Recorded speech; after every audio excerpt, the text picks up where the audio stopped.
आज हम आप लोग को बताएंगे भारत और पड़ोसी देशों के साथ संबंध भारत का कैसा है। इसके साथ में क्या क्या महत्वपूर्ण तथ्य हैं इसका भी डिस्कस करेंगे। आप लोग को जानकारी होगा कि JSSC CGL अर्थात झारखंड सचिवालय के एग्ज़ाम में GS पेपर नंबर 3 में एक ये GS पार्ट में है। पेपर नंबर 3 में इसको पढ़ना है। भारत एवं पड़ोसी देश एक पार्ट है, उसको हम डिस्कस करेंगे। चलिए स्टार्ट करते हैं। इससे पहले हम देख लेते हैं भारत की चौहद्दी के विषय में देख लेते हैं। भारत के उत्तर में आप लोग को पता होगा कौन सा देश है। तो इसको ऐसे करके हम ड्रॉ करेंगे। ये नॉर्थ हो जाता है, ये साउथ हो जाता है, ये ईस्ट हो जाता है, ये वेस्ट हो जाता है। नॉर्थ में कौन सा देश है? नॉर्थ में भारत के नॉर्थ में चीन, नेपाल और भूटान 3 देश है। चीन, नेपाल और भूटान। वहीं दक्षिण में कौन आएगा? दक्षिण में श्रीलंका आएगा, ठीक है। पश्चिम में आएगा कौन? पश्चिम में हमारा पाकिस्तान भी आ सकता है, हालांकि थोड़ा सा उत्तर में हो जाता है। इसको उत्तर पश्चिम की दिशा में बोल सकते हैं, पाकिस्तान को और अफ़गानिस्तान को। वहीं पूर्व दिशा में म्यांमार हो जाता है और बांग्लादेश हो जाता है। इस तरह से हम भारत के चारों तरफ के देशों के बारे में जाना। अब आगे बढ़ते हैं। भारत एवं पड़ोसी देश। भारत एवं पड़ोसी देश में हम देखेंगे भारत के जितने भी पड़ोसी देश हैं उसके साथ में भारत के क्या कनेक्शन है और उनका भारत के साथ, भारत का उनके साथ क्या कनेक्शन है, दोनों देखेंगे। देशों की सूची इसमें दिया हुआ है। भारत देश के साथ, इन देशों के साथ जो सीमा लगती है वो उसका नाम और लंबाई यहाँ पर है, और सीमा से जुड़े हुए भारत के कौन कौन से राज्य और केंद्र शासित प्रदेश हैं उसका नाम इस रो में लिखा हुआ है। आगे चलते हैं। एक मिनट, थोड़ा सा रेड वाला कर लेते हैं।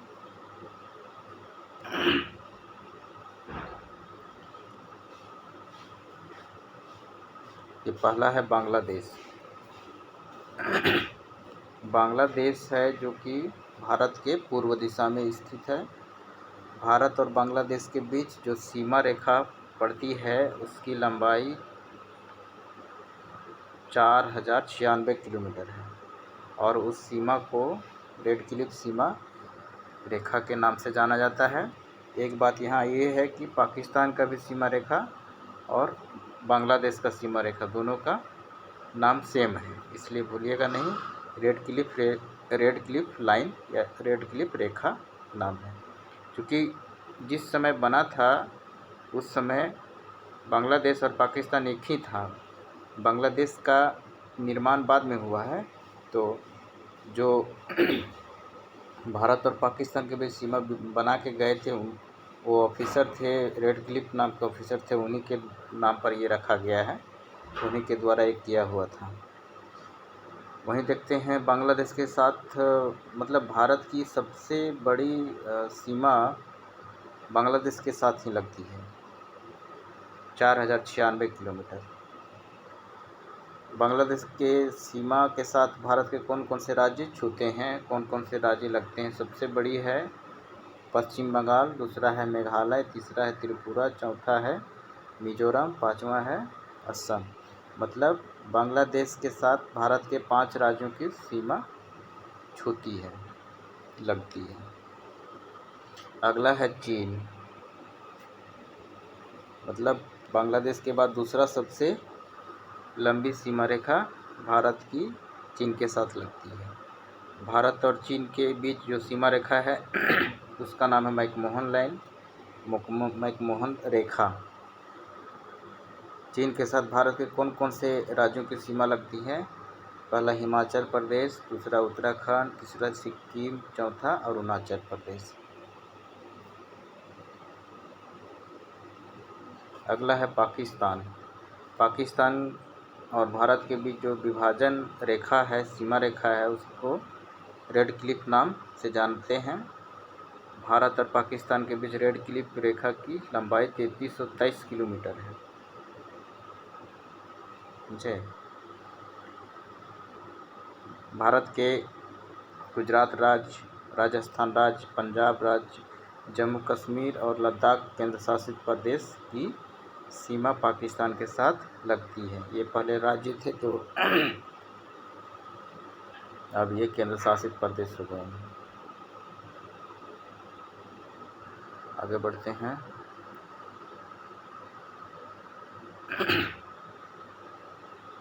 नेपाल। नेपाल देखिए भारत के उत्तर में स्थित है।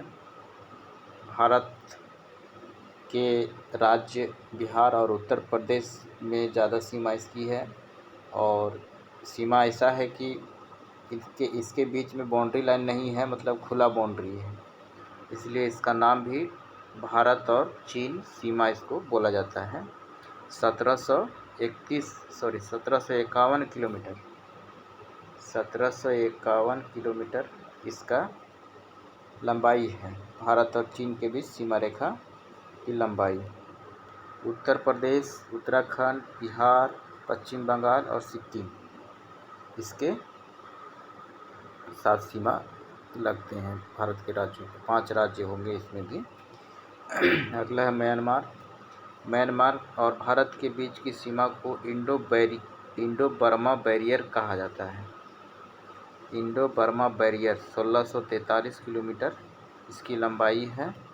अरुणाचल प्रदेश, नागालैंड, मिजोरम और मणिपुर 4 राज्य सीमा साझा करते हैं म्यांमार के साथ ही। अगला है भूटान। भूटान हमारा भारत से उत्तर की ओर है।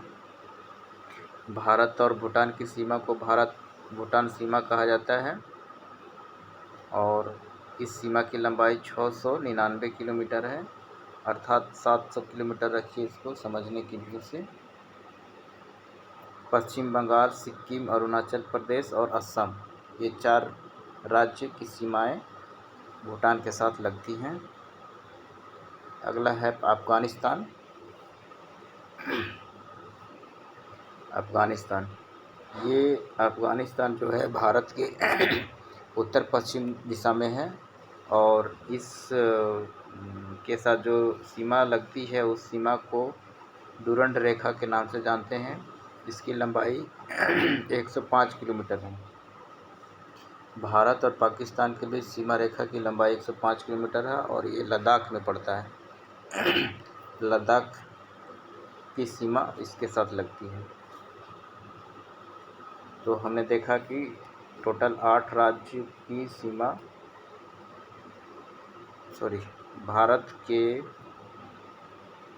साथ विदेशी सीमा 8 देशों के साथ लगती है, जो कि ये हैं बांग्लादेश, चीन, पाकिस्तान, नेपाल, भूटान, म्यांमार और अफ़गानिस्तान। वहीं जो ये सीमा रेखा की लाइनें हैं, मतलब लंबाई है 4096 किलोमीटर बांग्लादेश के साथ, 3488 किलोमीटर चीन के साथ, 3323 किलोमीटर पाकिस्तान के साथ, फिर 1751 किलोमीटर नेपाल के साथ, 1643 किलोमीटर म्यांमार के साथ, भूटान के साथ 699 किलोमीटर और अफ़गानिस्तान के साथ 106 किलोमीटर। ये सभी जोड़ देने के बाद 15,106 किलोमीटर हो जाता है ये वाला।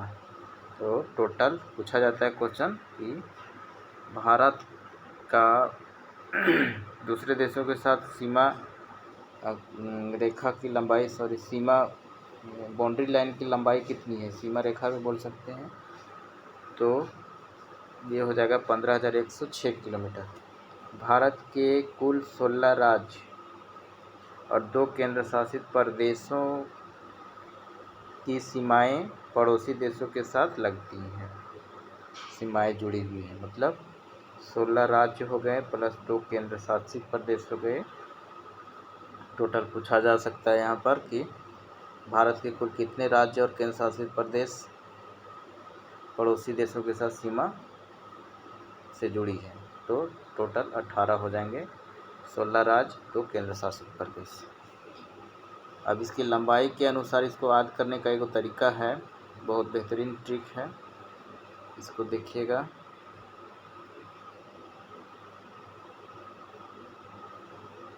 यह है बचपन में MBA, बचपन में MBA, इसको याद करने का एक अच्छा ट्रिक बनाया गया है।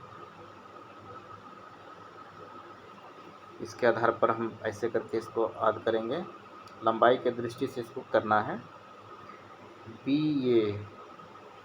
BA for Bangladesh, CH for China, PA for Pakistan, N for Nepal. बचपन हो गया, बचपन कंप्लीट हो गया बचपन। अब आ गया MBA, M फॉर म्यांमार, ठीक है। B फॉर नीचे चला जाएगा,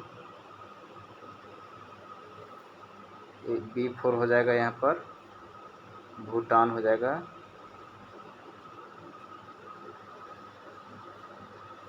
भूटान हो जाएगा, और A फॉर अफगानिस्तान हो जाएगा। इसको दिखा रहे हैं नीचे करके, देखिए वो हुआ ना। A for Afghanistan, B for Bhutan, M for Myanmar, N for Nepal, P for Pakistan, C for China, B for Bangladesh, ठीक है। Complete, no doubt. ट्रिक्स याद रखिएगा इसको। अब देखते हैं भारत का पाकिस्तान के साथ संबंध कैसा है, ये हम देखेंगे तथ्यात्मक रूप से। राजनीतिक परिप्रेक्ष्य में ज़्यादा इसको देखेंगे। राजनीतिक मतलब एक ऑफिशियल टाइप का होता है रिलेशन, उसके संबंध में देखेंगे, जो परीक्षा के दृष्टि से काफ़ी महत्वपूर्ण है। पहला फैक्ट है, मोहम्मद अली जिन्ना स्वतंत्रता सेनानी थे, ने 2 राष्ट्र सिद्धांत दिया था। ये भी क्वेश्चन बनाता है, किसने 2 राष्ट्र सिद्धांत दिया था। यही जो है ना महाशय, जो कि अड़ गए थे कि 2 राष्ट्र बनना ही चाहिए, तब जाकर के भारत और पाकिस्तान का निर्माण हुआ था।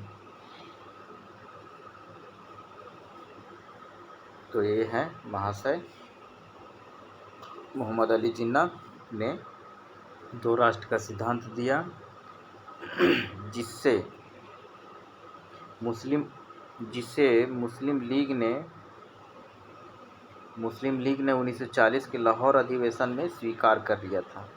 1940 में इसका मुस्लिम लीग का अधिवेशन होता है, उसमें इस सिद्धांत को, मतलब 2 राष्ट्र सिद्धांत को अधिवेशन द्वारा स्वीकार कर लिया जाता है।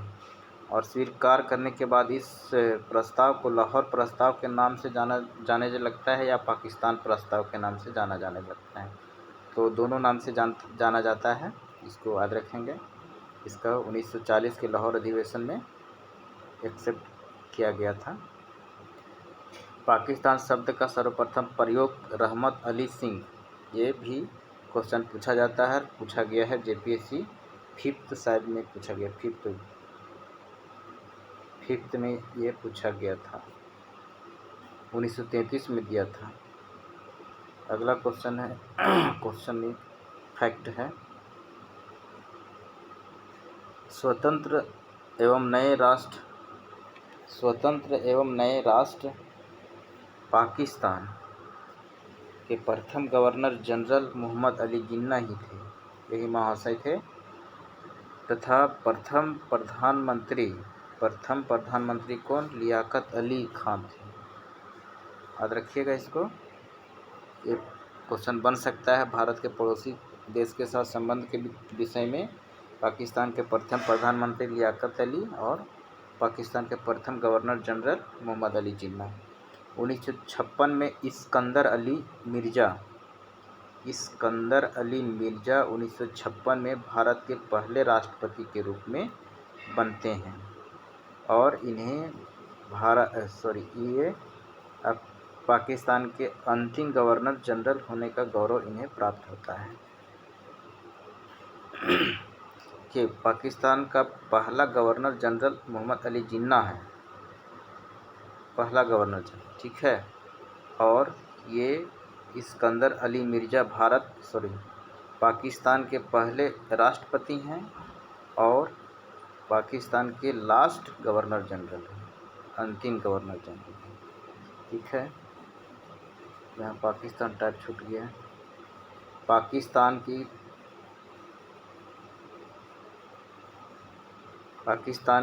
की संसद को मजलिस ए शूरा के नाम से जाना जाता है या बोला जाता है। नेशनल कॉन्फ्रेंस पार्टी है उसका, पार्टी या फिर उसको संसद को भी बोलते हैं वहाँ पर। आगे है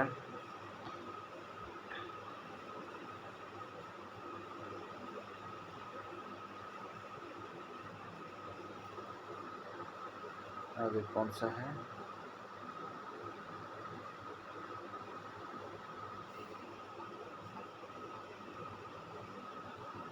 आगे ये है 6 पॉइंट। भारत और पाकिस्तान की सीमा का विभाजन करने वाले बॉर्डर लाइन को रेड क्लिफ बोला जाता है। ऊपर में भी हम लोगों ने देखा, भारत और पाकिस्तान के बीच सीमा रेखा को रेड क्लिफ बोला जाता है। वहीं भारत और अफ़गानिस्तान के सीमा रेखा को भी रेड क्लिफ बोला जाता है। इस सीमा रेखा का नामकरण 1947 में बॉर्डर कमीशन के अध्यक्ष सर सिरिल रेडक्लिफ, यही रेडक्लिफ जुड़ा हुआ है नाम इनका बाउंड्री लाइन के साथ में। भारत तथा पाकिस्तान के मध्य सीमा रेखा अध्यारोपित माने बंटवारा किया हुआ है। अगला है पाकिस्तान 14 अगस्त 1947 को भारत से अलग होकर एक नया राष्ट्र के रूप में अस्तित्व में आता है। भारत से एक दिन पहले पाकिस्तान अपना देश में आज़ादी का उत्सव मनाता है, मतलब स्वतंत्रता दिवस मनाता है। पाकिस्तान के पहले राष्ट्रपति एवं प्रधानमंत्री जिनको देखिए यहाँ पर थोड़ा सा है इंटरेस्टिंग, भारत के पहले ऐसे प्रधानमंत्री और राष्ट्रपति, मतलब राष्ट्रपति और प्रधानमंत्री दोनों थे वो, जिनको फांसी की सज़ा दी गई थी। उनका नाम था जुल्फ़िकार भुट्टो। मतलब जुल्फ़िकार भुट्टो पाकिस्तान के ऐसे राष्ट्रपति एवं प्रधानमंत्री रहे थे जिनको फांसी दे दी गई थी। अगला 1972 में भारत और पाकिस्तान के बीच शिमला समझौता होता है। इसको डिटेल में आगे देखेंगे। भारत और पाकिस्तान के बीच 1965, 1971, 1999, ये 99 वाला कारगिल युद्ध है। कारगिल युद्ध जानते हैं इसको, पाकिस्तान का युद्ध हुआ था अफ़गानिस्तान के साथ, जो चल रहा था। पाकिस्तान हमला किया था अफ़गानिस्तान में, उसी समय भारत ने पाकिस्तान ने बांग्लादेश पर आक्रमण किया था 1971 में।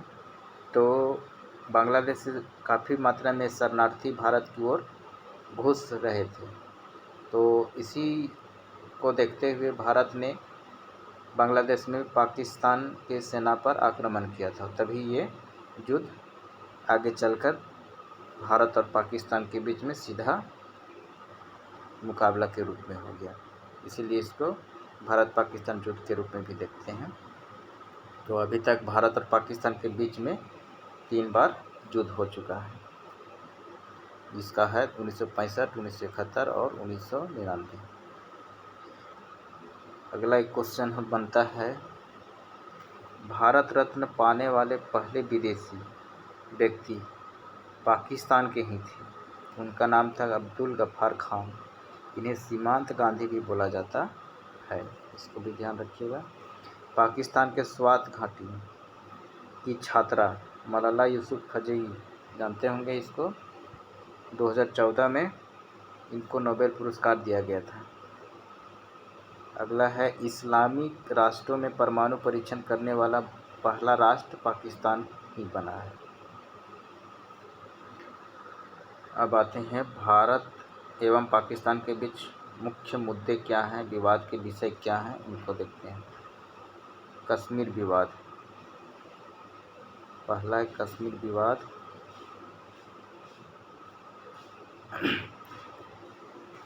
24 अक्टूबर 1947 ईस्वी को कबालियों द्वारा जम्मू कश्मीर पर आक्रमण करने के बाद कश्मीर का मुद्दा भारत और पाकिस्तान के बीच बना हुआ है। मतलब 24 अक्टूबर 1947 में कबाली लोग उत्तर पश्चिम की ओर से जम्मू कश्मीर पर आक्रमण कर दिया था, हमला कर दिया था, घुस गया था। तो उसी समय से कश्मीर का इशू बना हुआ है। इस हमले के बाद जम्मू कश्मीर के महाराजा हरि सिंह, कबीलाई लोगों ने हमला किया ना, उसके बाद हरि सिंह ने जम्मू कश्मीर को भारत में विलय करने का फैसला लिया था।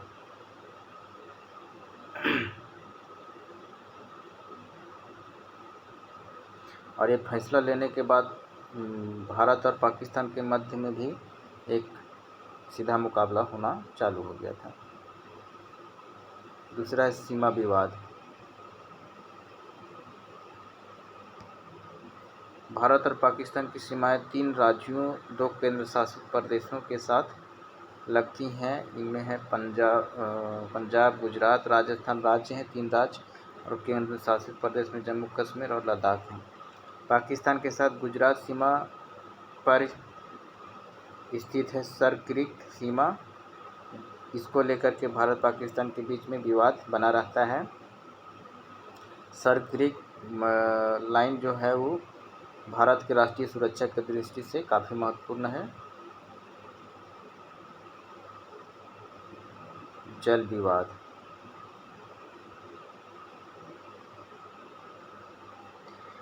देखिए, जल विवाद, सिंधु जल विवाद एक काफ़ी प्रचलित रहा है। इसको आप लोग अखबारों में या न्यूज में देखते होंगे।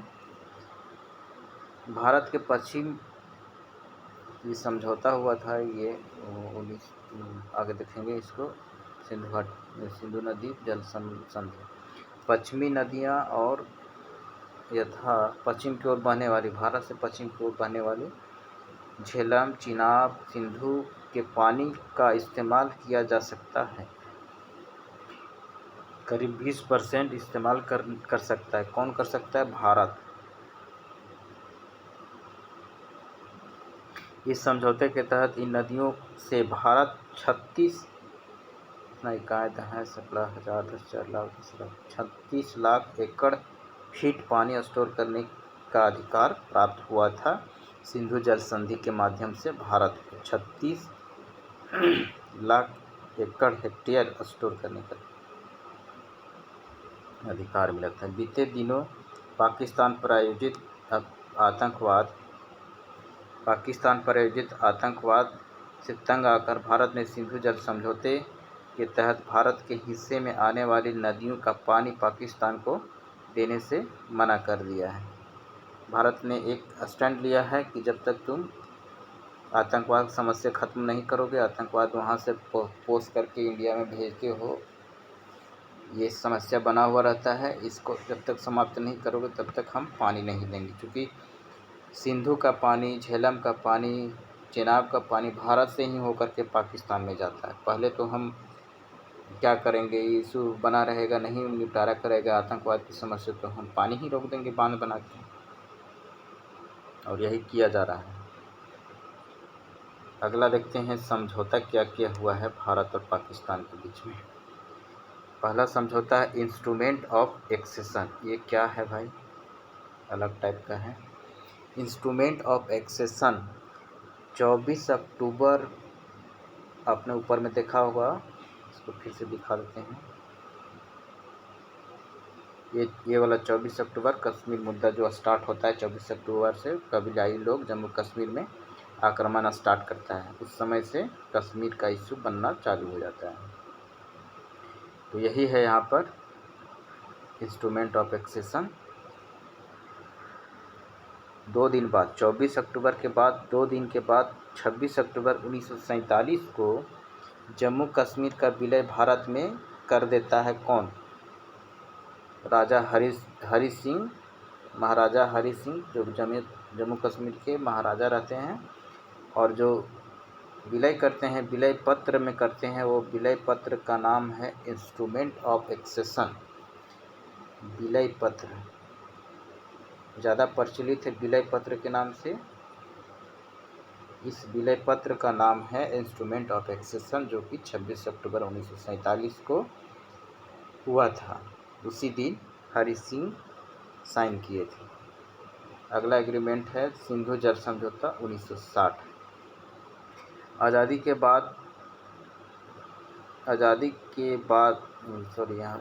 के साथ अन्य मुद्दों की तरह भारत पाकिस्तान के बीच पानी का भी मुद्दा, मतलब आज़ादी के साथ ही भारत के साथ पानी का भी इशू बना हुआ है। भारत से पाकिस्तान जाने वाली 6 नदियाँ, सिंधु जल संधि 1960, अभी डबल प्रिंट हो गया। भारत से पाकिस्तान जाने वाली 6 नदियों में कौन कौन है? सिंधु है, चिनाब है, झेलम है, रावी है, ब्यास है और सतलुज है, और इन्हीं को लेकर के विवाद बना हुआ है। तो सिंधु जल समझौता के तहत 19 सितंबर 1960 को विश्व बैंक के देखरेख में या सहायता कहें, भारत और पाकिस्तान के बीच सिंधु जल संधि नाम से समझौता होता है। इस संधि को सिंधु जल समझौता के नाम से जानते हैं। इसे भारत 12 जनवरी को लागू करता है। भारत 12 जनवरी 1961 से लागू करता है। इस संधि पर भारत की तत्कालीन प्रधानमंत्री पंडित जवाहरलाल नेहरू और पाकिस्तान के तत्कालीन प्रधानमंत्री अयूब खान ने रावलपिंडी में हस्ताक्षर किया था। सिंधु घाटी जल समझौता का हस्ताक्षर रावलपिंडी में होता है। भारत की ओर से पंडित जवाहरलाल नेहरू ने साइन किया था और पाकिस्तान की तरफ से पाकिस्तान के तत्कालीन प्रधानमंत्री अयूब खान ने किया था। अगला फैक्ट है, इस संधि के मुताबिक 3 पूर्वी नदियाँ कौन कौन हैं?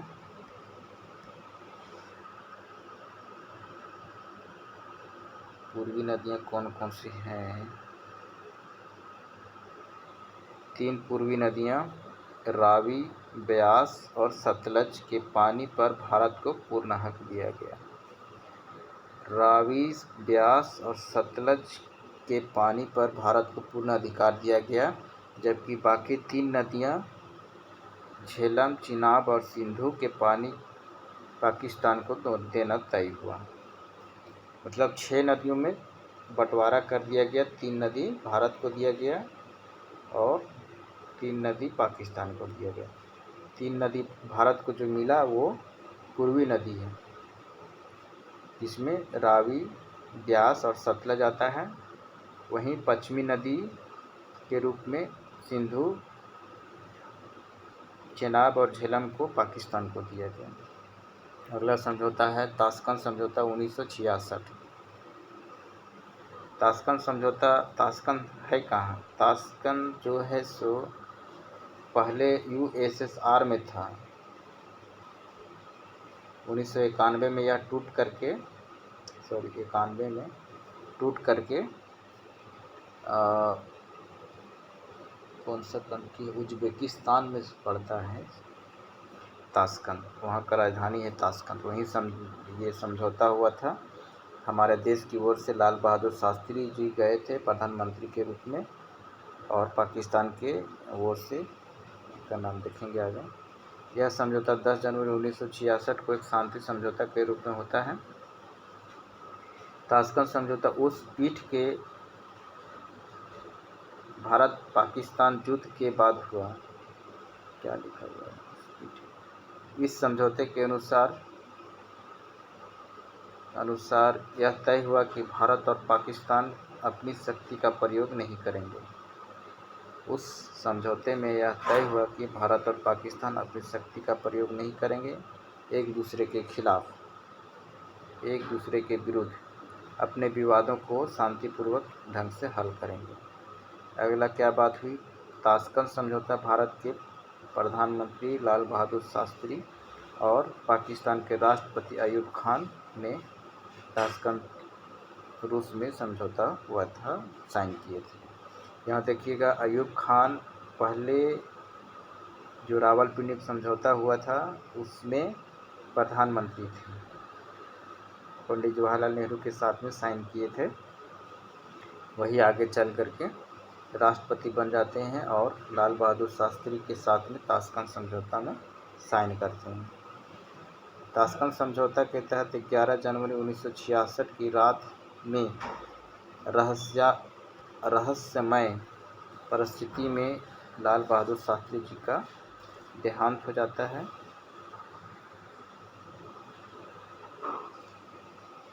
अगला है शिमला समझौता। शिमला समझौता 1972 में होता है। इस समय भारत के प्रधानमंत्री इंदिरा गांधी रहती हैं और पाकिस्तान के प्रधानमंत्री जुल्फिकार अली भुट्टो, यही दोनों साइन करते हैं शिमला नामक जगह में, जो कि हिमाचल प्रदेश में पड़ता है। 1972 में समझौता होता है और यहाँ पर निर्णय लिया जाता है कि संयुक्त राष्ट्र का जो प्रस्ताव है और उस प्रस्ताव के सिद्धांतों और उद्देश्यों के अनुसार दोनों चलेंगे।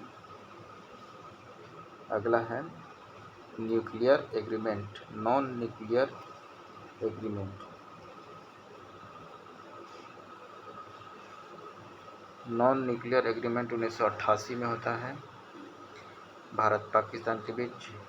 भारत के प्रधानमंत्री राजीव गांधी और पाकिस्तान के प्रधानमंत्री बेनजीर भुट्टो के बीच 21 दिसंबर 1988 को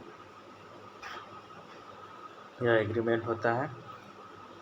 इस समझौते के तहत दोनों देशों के बीच परमाणु हथियारों में कटौती करने, परमाणु हथियारों को खत्म करने, निशस्त्रीकरण करने और एक दूसरे के जरिए परमाणु प्रतिष्ठानों पर हमला न करने का वचन दिया गया था। मतलब पाकिस्तान के परमाणु प्लांट पर, परमाणु उद्योग पर, प्रतिष्ठान पर हमला भारत नहीं करेगा, वहीं पाकिस्तान भी भारत के परमाणु प्रतिष्ठानों पर हमला नहीं करेगा। अगला है लाहौर घोषणा पत्र 1999। लाहौर घोषणा पत्र कारगिल युद्ध के बाद होता है। कारगिल युद्ध 1999 में ही होता है। लाहौर घोषणा पत्र में 21 फरवरी 1999 को भारत के प्रधानमंत्री अटल बिहारी वाजपेयी और पाकिस्तान के प्रधानमंत्री नवाज शरीफ के बीच लाहौर में होता है यह घोषणा पत्र। लाहौर घोषणा पत्र में पहले सभी मुद्दों को भूलकर दोनों देशों के बीच रिलेशन सुधारने की बात कही जाती है। मतलब जो भी पूर्वाग्रह है, मामला है, उसको भूल जा करके आप बढ़िया से फिर से चाल बोल करना, बढ़िया से रिलेशन चलाने की बात होती है। लाहौर घोषणा पत्र के तहत दिल्ली से